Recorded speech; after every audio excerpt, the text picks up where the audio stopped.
네, 자주자주 TV 시청자 여러분, 박미. 오늘은 경기 북부 지역을 찾아왔습니다. 북과의 접경 지역인 만큼 미군 기지가 굉장히 많다고 하고요. 미군에 의한 범죄 문제도 아주 빈번하게 일어났던 곳이라고 합니다. DMZ 접경 지역 해설가 최현진 선생님을 박수로 모시겠습니다. 네, 반갑습니다. 최현진이라고 합니다. 반미. 방송을 좀 보셨나봐요? 네, 3편 다 봤습니다. 아, 예. 경기도 연천군의 임진강변입니다. 삼국시대 접경지대로 고구려의 성인 호로고르성이 있습니다. 남북이 분단되기 전까지만 해도 이곳은 오랜 기간 수로와 육로를 통해 남북을 연결하던 물류 요충지였습니다. 이 임진강을 따라 내려가면 파주 파평면 장파리라는 마을이 나옵니다. 6, 70년대 모습이 남아있는 장파리. 전쟁 직후 동네 개도 달러를 물고 다닌다고 할 정도로 미군 부대를 중심으로 발전한 마을입니다. 하지만 그만큼 미군에 의한 피해도 많이 입었다고 합니다. 70년대 미군 부대가 빠져나간 이후에도 인근 훈련장은 계속 늘어나 미군에 의한 피해는 계속되었습니다. 이 도로를 따라서 이렇게 쭉 가면은 저쪽 그 멀리 보이는 데가 파주 민통선 지역이고 거기가 이제 스토리 사격장이라고 하는 일반 포사격장이고요. 탱크가 훈련하는 곳이거든요. 그러면은 이 도로로 탱크가 매번 왔다 갔다 합니다. 이 사람들이 올 때는 아무런 주민한테 알리는 게 없어요. 지금은 도로가 굉장히 넓죠. 넓은데 그 당시엔 좁았는데, 그 당시엔 좁았는데 좀 많이 넓혀진 거죠. 탱크는 일반 차보다 더 넓죠. 그리고 그 진동이 훨씬 더 크기 때문에 이쪽으로 탱크가 이렇게 지나가면은 집이 진동 때문에 그 벽돌이 갈라지거나 깨지거나 이런 일들이 일어나죠. 1년에 한 차례씩 반미 연합 훈련이 있었어요. 추수 다 하고 나서 논밭으로 미군들이 그 장갑차나 뭐 탱크, 뭐 트럭 이런 거 쫙 몰고 들어와서 일주일 동안 그냥 그 밭이 돌덩이가 되도록 들락달락하면 다 깔아뭉개고 거기서 훈련. 교회가 하나 보이는데요. 여기 미군 범죄와 관련된 생각으로 알려지지 않은 범죄가 훨씬 더 많은데 그 중에 하나가 1988년도 8살짜리 초등학생이 있었어요.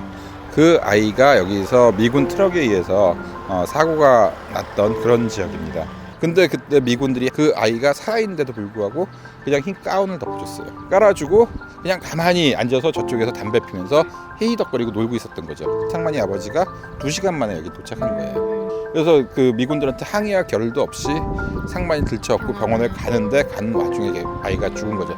만약에 그 미군들이 응급처치만 했다 그래도 상만이 살 수가 있었던 거죠. 그래서 이 장파리 주민들이 11년 동안을 미군하고 싸우게 됩니다. 근데 사과를 11년 만에 받았는데 죄송하다라는 것도 아니고 앞으로 이런 일이 일어나지 않게끔 최대한 배려하도록 하겠다. 저 성당 저 골목 라면 끓여서 뒤에서 이렇게 먹느라고 와글와글 하는데도 안 내다봤거든. 근데 딱 나오니까 벌써 해갖고 가더라고.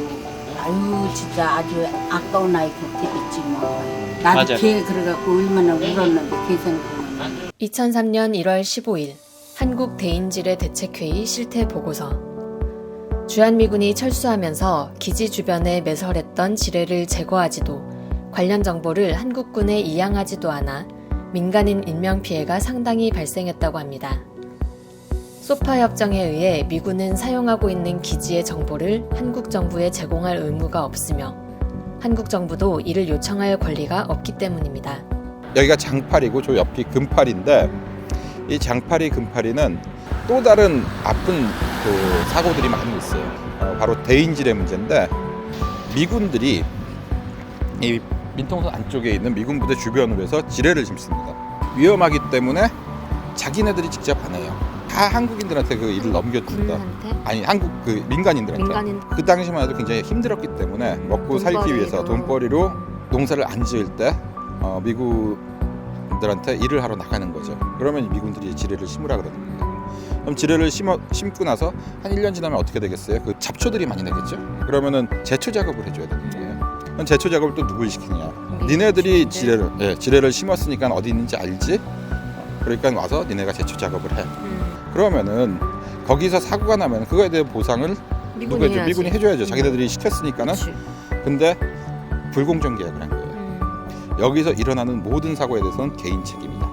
이곳에서 일어난 사고에 대해서는 절대 외부에 노출시켜서는 안 된다. 그렇게 불공정 계약 속에서 들어가서 일을 하다가 지뢰를 밟아서 다리가 잘려나가신 분들이 이 지역에서 굉장히 많이 계십니다. 경기도 파주시 민통선 지역에서 지뢰가 터져 60대 남성의 발목이 잘렸습니다. 체험 행사장 인근에서 지뢰가 무더기로 발견됐습니다. 폭발 사고가 나 장교 1명이 숨지고 사병 1명이 다쳤습니다. 파주시 주민들은 파주를 대한민국 대포 도시라고 부르곤 합니다. 무건리 사격장을 비롯한 포사격 훈련장, 전차 훈련장 등 각종 군사시설이 모여있기 때문입니다. 무건리 훈련장은 80년 초에 무건리 주민들을 강제로 내쫓은 자리에 들어섰습니다. 그리고 1996년 국방부는 550만 평 부지의 무건리 사격장을 2배로 또다시 확장한다는 계획을 발표했습니다. 그리고 97년 소파협정에 따라 주한미군이 이 훈련장을 공동 사용하게 되었습니다.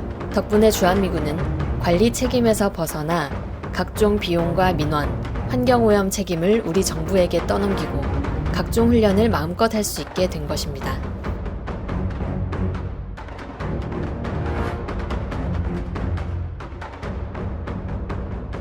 여기 마을에 사람들이 다 살고 있었어요. 그리고 지금 저쪽 보시면은요, 저기 화장실 건물 보이시죠?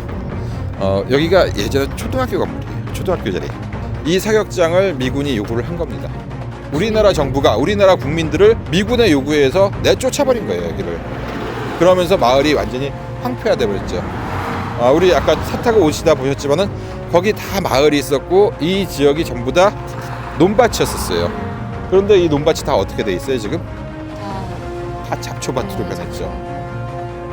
여기서 농사를 지면 안 되는 거예요. 탱크가 들어가고 자주포가 들어가고 트럭이 들어가기 때문에. 마을이 없어지든 주민들이 피해를 입든 아랑곳 않던 주한미군. 최근에는 9.19 남북 군사합의를 무력화하며 접경지대 훈련을 또다시 늘리겠다고 합니다. 항공전력의 경우 사격 훈련이 제한될 때마다 한반도 밖에서 훈련하고 있다며 불만을 드러낸 겁니다. The recent closure of ranges, insufficient access due to civilian protests, challenges with scheduling and airspace. 2002년 전 국민을 분노와 슬픔에 빠지게 했던 두 이름, 효순이, 미선이.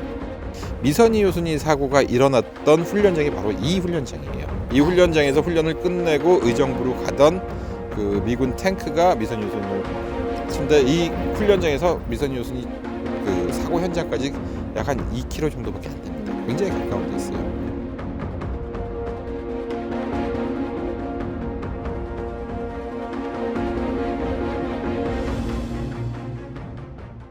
지금은 여기에 그 인도가 생겼는데 있고 여기 인도 있는 턱까지 거기까지 이제 산이 이렇게 내려가 있었던 그러니까 겁니다. 요 건너편에 있는 것처럼. 건너편처럼. 당시 14살이었던 신효순 양과 신미선 양은 인도가 따로 없는 좁은 도로를 걷다 변을 당했습니다.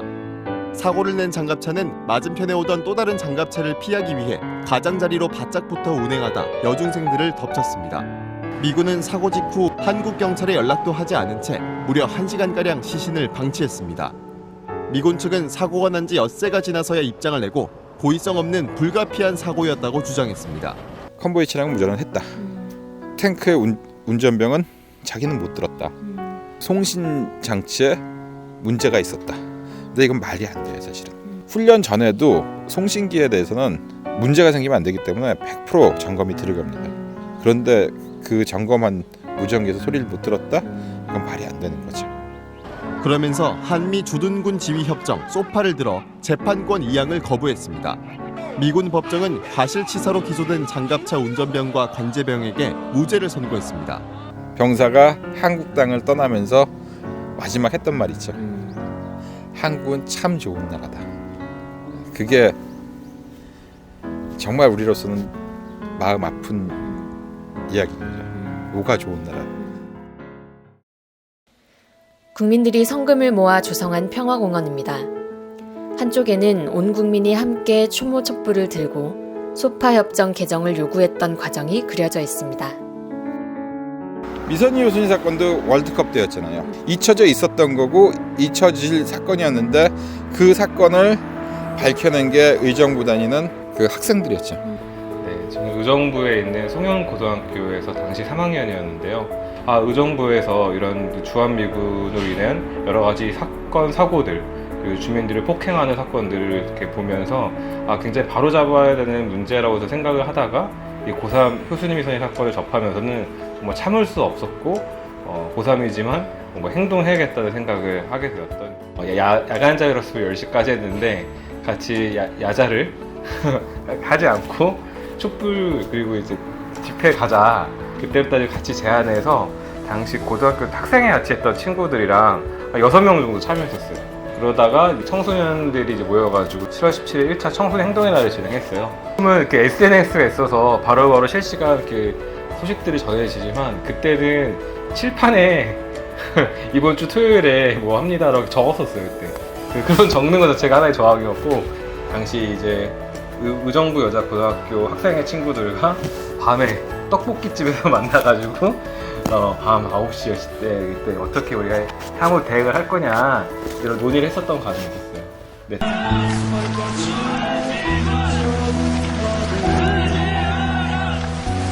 분노한 시민들은 불평등한 소파 개정을 촉구하며 촛불 집회에 나섰습니다. 효순이 미선이 사망 후 주한미군은 안전요원 배치, 훈련 시 마을 주민들에게 사전 통보 등 재발 방지 노력을 약속했지만 이는 전혀 지켜지지 않았고 그 뒤로도 많은 주민들이 미군 차량에 치이고 깔려 목숨을 잃었습니다.